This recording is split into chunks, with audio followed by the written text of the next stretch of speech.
ability to perceive. इंसान के बोध की क्षमता केवल शब्दों को समझने से कहीं परे है। इस समय मैं बोल रहा हूं, दरअसल आपके बोध की क्षमता इन शब्दों से कहीं परे है जो आप सुन रहे हैं। लेकिन चूंकि आपके मन को ट्रेनिंग मिली है कही हुई चीज को न केवल सुनने की बल्कि याद करने की और लिख लेने की। कुछ लोगों के हाथ में बहुत खुजली हो रही है। आपको जो बात काम की लगती है उसे लिखना जरूरी है, Written down. लेकिन मनुष्य का बोध इससे कहीं परे तक जाता है।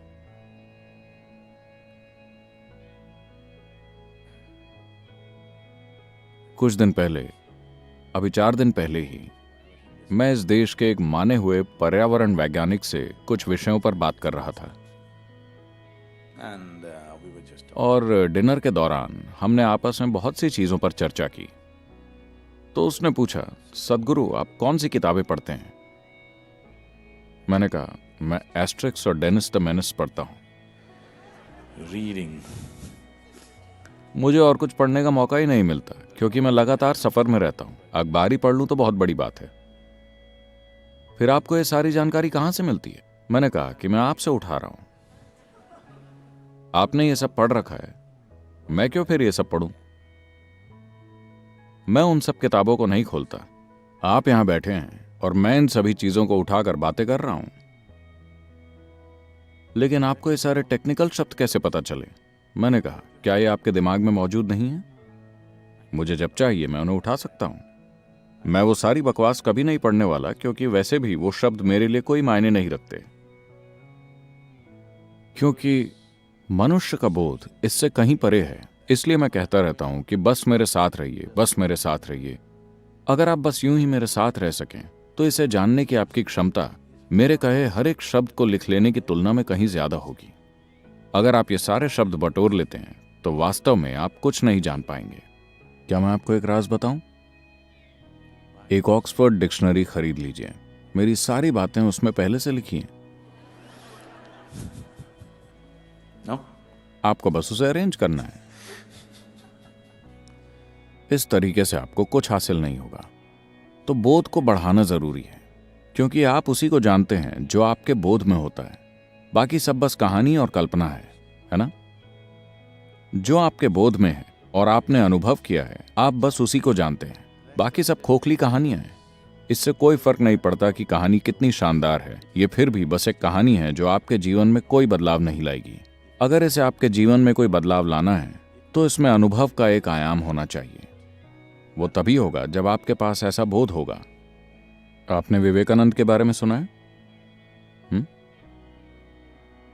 He's the first yogi who came. वो पहले योगी थे जो अमेरिका आए थे 1893 में और उन दिनों एक लहर सी उठा दी। वो यूरोप भी गए और अमेरिका से वापस लौटते समय वो एक जर्मन फिलोसोफर के घर मेहमान थे। After dinner, they met. Dinner के बाद वो स्टडी रूम में बैठकर आपस में चर्चा करने लगे।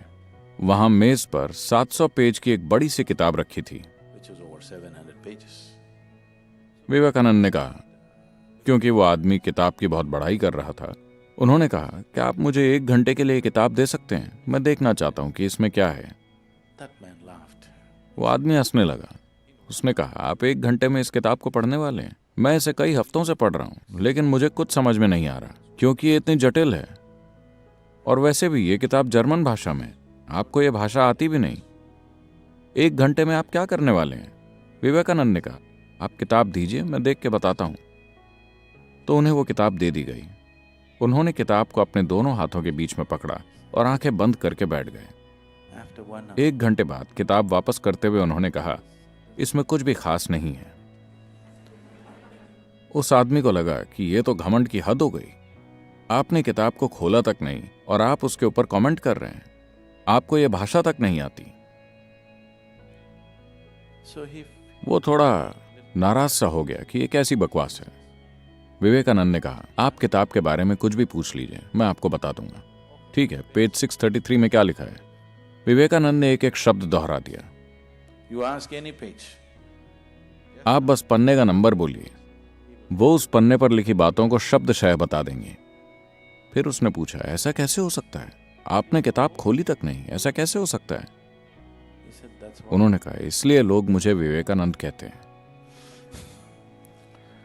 विवेक यानी बोध। उनका नाम नरेंद्र था। उनके गुरु उन्हें विवेकानंद कहते थे क्योंकि उनके बोध की क्षमता ऐसी थी। तो उन्होंने कहा, इसलिए मुझे विवेकानंद कहते हैं। So perception. तो जीवन का बोध।